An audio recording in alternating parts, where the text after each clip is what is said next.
want to assure Dr. Bargo that I'm actually not speaking from the dizzying heights of academia. These are very much rather unpolished reflections and ruminations on a situation that I think we're all in, and many of us worry about, that we are perhaps about to hit the environmental wall. Just this past week, we had one of the candidates, Michael Ignatieff, come to our university and present his environmental platform. But I think for many of us, these environmental issues are very much on our minds, and just some reflections on this topic in terms of Gandhian categories constitutes these remarks. So I'm going to actually slightly retitle my paper. I'm going to call it Gandhi and the Environment Then and Now, and I think now makes the then of Gandhi so much more relevant. Was Gandhi an environmentalist? No, in the sense that he died decades before the term was coined. No, too, in the sense that celebration of wild nature or wilderness, something we do a lot in Canada, figures little in his talks or writings. But yes, in the sense that it is hard to think of a figure who has been more of an inspiration to figures in the environmental movement in India, and not only in India, but all around the world. So I want to underline in a short talk how so many key concerns and concepts of the environmental movement were anticipated, that is, predated in Gandhi's work. And I also want to suggest that this topic is not simply of historical interest, but is an exercise in looking at the history of ideas, but something that's terribly relevant to our own time. Now, Gandhi is credited with the following observation. Frankly, it's one that you hear quoted many times, and I'm not exactly sure where it is in the collected works. Maybe someone later can tell me. But Gandhi, and I think that this is not apocryphal, this is directly from the Mahatma. He says, "The world has enough for everyone's need, but not enough for one person's greed." So I've been reflecting on that statement in light of something that came my way just a month ago, the 2006 World Watch Institute report. And in that report, there's an article entitled "China and India and the New World Order." And I'm going to bore you with a few statistics from this report, which are prelude to coming back to Gandhi. One of the statistics this new report cites is the oil use per person in barrels per year. So here we go. India, 0.9 barrels per person per year. China, 1.9. Germany, 11.9. The United States of America, 25.3. Now, I don't have the figures for Canada, but we can be sure that there is high or higher for oil use in our own country. China currently uses 1/15 as much oil per person as the US or Canada. India uses 1/30 as much. But India's consumption of oil has doubled since 1992 to 2.6 million barrels a day in 2004, and China's has doubled since 94 to 6.7 million barrels, also in 2004. Next statistic, carbon emissions in million tons in 2004, India 301 million tons, the United States of America 1,616 million tons. Measured in per capita terms, China's carbon emissions are still only 1/7 that of the USA. India's are 1/18. But again, since 1990, China's emissions have increased 67%, and India's 88% since 1990. Then finally, this report gives the ecological footprint, the amount of land on the planet that the average person living in various countries represents. India, 0.8, China, 1.6, Europe in general, 4.7, Japan, 4.8, US, and we'll lump ourselves in there, 9.7. So 0.8 for India, 9.7, almost 10 hectares per person of ecological footprint.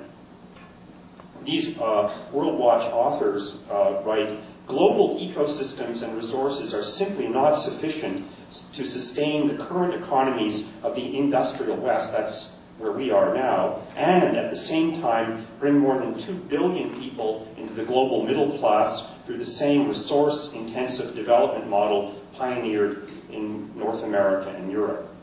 Now, when I read that, I thought back to a statement that Gandhi wrote almost 80 years ago. This was in December 1928, and he said, "God forbid that India should ever take to industrialization after the manner of the West. The economic imperialism of a single tiny island kingdom, that is England, is today keeping the world in chains. If an entire nation of 300 million, that's India's population in 28, took to similar economic exploitation, it would strip the world bare like locusts."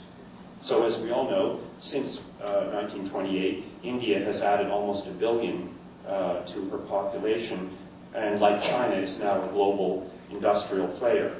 So the implications are plain. Global economic development is on a collision course with the limits of the environmental carrying capacity of the planet. These limits are already rushing into view in the form of peak oil and catastrophic climate change. So what to do? And of course, there's one possible thing that pops to mind. How about let's convince all those masses in India to embrace Gandhian simplicity and forget about acquiring refrigerators, iPods, or automobiles. I think that would be a self-serving attitude, obviously, and an unjust one for those of us in the first world to take. Or, conversely, recognizing that there's absolutely no justice in such disparity of resource distribution, is it not now the case that we in the first world need to seriously consider Gandhian values? Could it be that right now the Mahatma's program or prescription for living actually addresses right now, and even right here in Canada, things that we need to consider? I believe that we've arrived at the point where more and more people are ready to see aspects of Gandhian thought not just as a quixotic dream, or perhaps only to be nodded at with nostalgia, but as expressing ideals and values that are truly pertinent and in the current climate, and I use climate in the double sense of climate change, even an urgent necessity. I alluded earlier to how prescient so many of the many famous Gandhian ideals and practices are. I wanted to list some of these now, some in the Gandhian idiom of India and some in the idiom of the environmental movement's quest for sustainability. And then I'll expand on each one of them. First of all, voluntary simplicity. Second, bioregionalism. Third, appropriate technology. 4, ahimsa as reverence for life. 5, eco-justice. And also satyagraha as non-violent resistance. So first of all, voluntary simplicity. I suppose that would fit under the rubric of sannyas in India.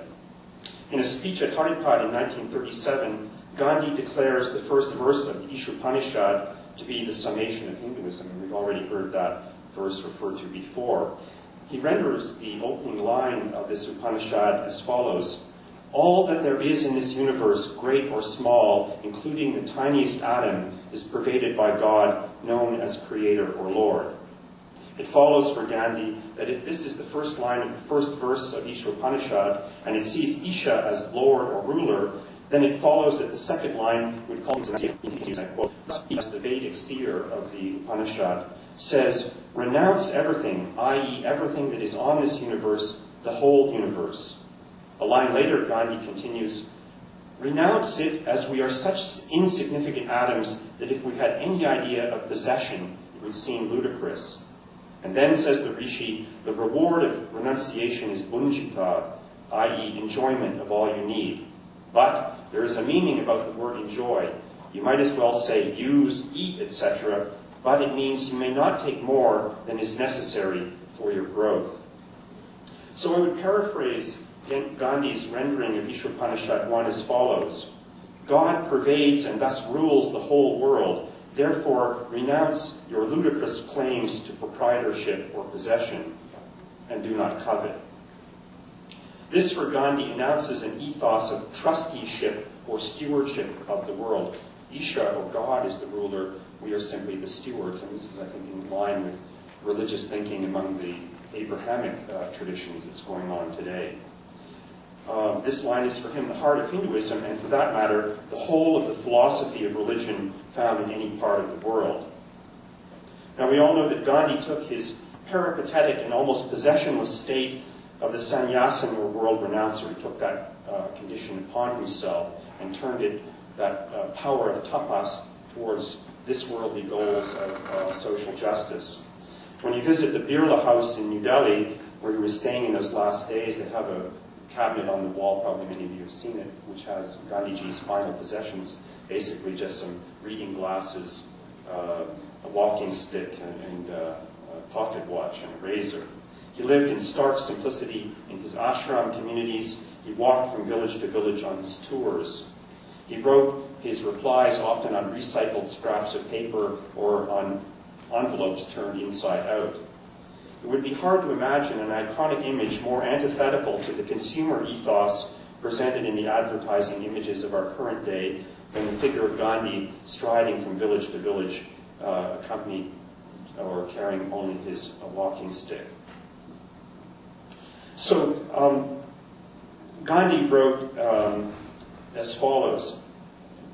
This land of ours was once, we are told, the abode of the gods. It is not possible to conceive gods inhabiting a land which is made hideous by the smoke and din of mill chimneys and factories, and whose roadways are traversed by rushing engines, dragging numerous cars, crowded with men who know not for the most part what they are after, who are often absent-minded and whose tempers do not improve by being uncomfortably packed like sardines in boxes and finding themselves in the midst of strangers who they would oust if they could and who in turn would oust them. I refer to these things because they are held to be symbolic of material progress. And he's talking about train travel. But they add not an atom to happiness. So what could be a starker contrast than a consumer ethos than this statement from Gandhi? The next area I wanted to refer to is Gandhi's use of what we nowadays refer to as appropriate or intermediate technology. And here I'm thinking, of course, the charkha, or spinning wheel, and its production of khadi, or homespun cotton. Gandhi championed the charkha as an appropriate, non-alienating level of technology. Again, this is in line with his other concern of bioregionalism. And we have today all kinds of NGOs, non-governmental organizations, working to bring appropriate technology to developing areas. Groups like Engineers Without Borders, working on solar cookers or micro-hydro generation, etc. I would say we also nowadays have the worldwide bicycle movement, which sees the bicycle as a more appropriate form of technology for the current environmental crisis than the automobile. So appropriate technology for Gandhi, the charkha, builds also on a point I skipped over, his bioregionalism, Swadeshi and Gram Swaraj. So we all know he championed the local and self-sufficient village. And this also fits in with the environmental thought of today. If foodstuffs and materials are produced locally, this obviates the need for heavy investment in fuels for their transport. And along with this desire for the self-sufficient local village, Gandhi is a model for those who oppose economic globalization in its malignant forms. That's not to say that all forms of globalization are malignant. So he anticipates the anti-globalization protests of recent decades by about 80 years, and his campaign for Swadeshi textiles is a case in point. Of course, global trade can, and in many ways does, uplift the poor in industrializing countries, and I'm not contesting that view. But Gandhi is a continuing inspiration to those who resist the shadow side of world trade in forms such as economic dumping, unfair trade restrictions, exploitation of lax environmental standards in developing countries, or the products of sweatshop labor circulating around the world. So I think this is an important role that Gandhi's played as an environmental model. As well, Gandhi's close follower, J.C. Kumarappa, an economist, worked on village reconstruction and spoke, quote, of an economy of permanence, which again anticipates the buzzword we hear so much today of sustainability and sustainable development. Next, and this has already come up in some of the other talks, Gandhi's central message of ahimsa, or reverence for life. And for Gandhi, ahimsa is not just a negative formulation meaning non-harming or non-violence, but it is also taken positively as reverence for life. And this is so important in his message. And I think it dovetails perfectly with the message of the discipline of science of ecology, this reverence for life, which urges us to see ourselves as human beings, not as self-sufficient monads, but as utterly dependent on the biosphere and its intricate matrix of the web of life. Now we know also that the symbol for Gandhi of such reverence is cow protection, and Gandhi writes, the cow, or cow protection, takes the human being beyond his species. The cow to me means the entire subhuman world. Man, through the cow, is enjoined to realize his identity with all that lives. Gandhi also defended another practice that we might put at the, not the highbrow, but the more popular level of Hinduism, that is the reverence for sacred trees. And Gandhi defends this practice, and he says, the tree, or reverence for the tree, symbolizes true reverence for the entire vegetable kingdom, which with its endless panorama of beautiful shapes and forms declares to us, as it were, with a million tongues, the greatness and glory of God. Without vegetation, our planet would not be able to support life even for a moment. In such a country, especially, therefore, in which there is a scarcity of trees, tree worship assumes a profound economic significance. I just wanted to insert here that another term that you can hear in development circles is appropriate development, or culturally sensitive development. And I think here some of the environmental initiatives in India dovetail with Gandhi's defense of these practices. So you may know that there's an effort to restore the forests of Vrindavan, because obviously this is where Lord Krishna sported with the gopis, and if you go there now, those forests are in a rather sad shape. Efforts like the Clean Ganga campaign in Varanasi have realized that they have to work with local religious sensibilities to be effective. Initiatives at some temples have been included giving out tree seedlings as prasadam for people to take home for reforestation. I think this is also inspired by Gandhiji. Now, I want to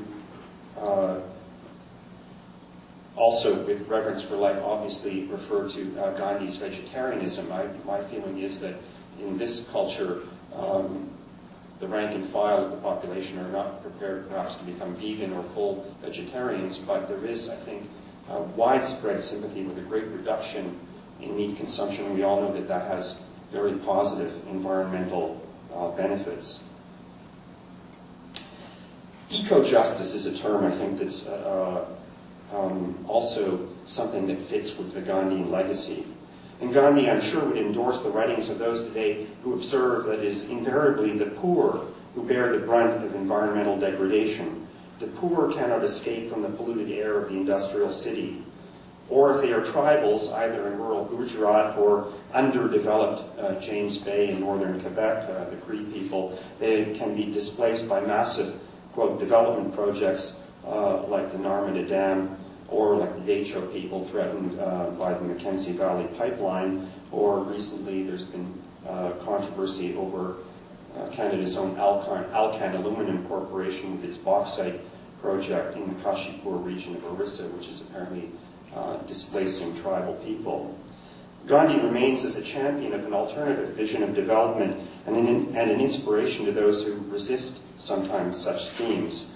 And I can just mention with regard to India, people who make explicit their inspiration from Gandhi, people like Chandibat Prasad, Sundarlal Bahaguna, Maida Patkar, Arundhati Roy, or Vandana Shiva. And Vandana Shiva is very well known in environmental circles, and actually has a connection with Canada because she studied at the University of Western Ontario.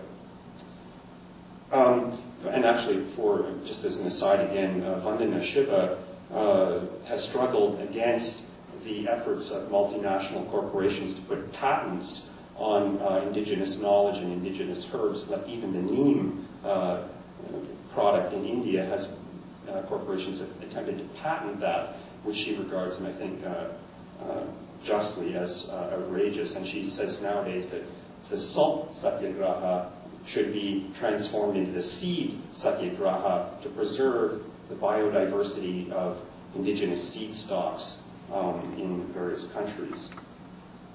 So I've been talking primarily about content. I'll close with method. Okay. Satyagraha has come up many times. And again, this is something very well known in the Gandhian legacy.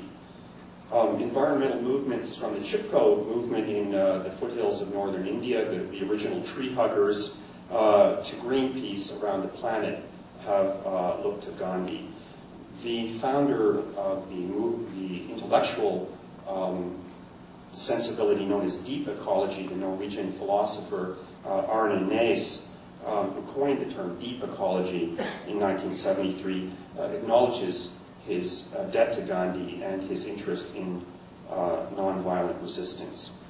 And I promised to end here with one last area that I did not originally put on my list, but one that I, on reflection, think I omitted, perhaps out of a sense of inadequacy, shame, and guilt. And this is the idea that has also been referred to before, which I would call Swaraj as Swaraj. For Gandhi, ultimately, true home rule for India required true self-rule by individuals in India. It was not enough to throw the British out. There wasn't the inner conversion of the individual in Indian society. This conversion is the call to master his or her own greed, delusion, and aggression, to use Buddhist terms. So for Gandhi, true political or social emancipation or transformation is predicated on individual transformation, that is, getting a handle on our senses and their appetites, something we read about in the Katha Upanishad. So to translate this into the terms of our current environmental crisis, it is not enough to demand government action or transformation by corporations, vital as those demands in fact are, but it also demands transformation of individual behavior. And it is here, of course, that I speak of my own perhaps guilt and shame, driving here in a four-wheel drive vehicle, going through reams of paper in my job as an academic, and forgetting 1,000 little things like remembering to bring my mug and taking a styrofoam cup when I go to get a coffee in one of Carleton's cafeterias. But I do believe that Gandhi would not allow me to hold these tiny personal things as inconsequential. And it is perhaps right here that Gandhi challenges us most in our complacency. Finally, is Gandhi's Khadi economy of the small-scale bioregional village in light of the galloping, globalizing economy of current-day India simply a hopelessly obsolete ideal? As obsolete in India as it is inconceivable over here in Canada, a romantic Luddite dream? Or is it we who have been dreaming, and is it we who are shocked into waking from our reverie by the prospect of peak oil and catastrophic climate change? I hope my presentation has underlined the ways in which Gandhi really does speak to the reality of our condition. Thank you. And laughter. And one of his favorite persons was Sarojini Naidu. Society, distinguished members of the panel of speakers, ladies and gentlemen. If Gandhiji were to be late as I was, he would have apologized first, and with great extreme grief, I apologize unconditionally for being late. Till now, I always prided or thought that I could, with my map, go any place, but I thought this place was on the north side, on the south side of St. Joseph Boulevard. I spent about 30 minutes roaming around here. Sorry again. I was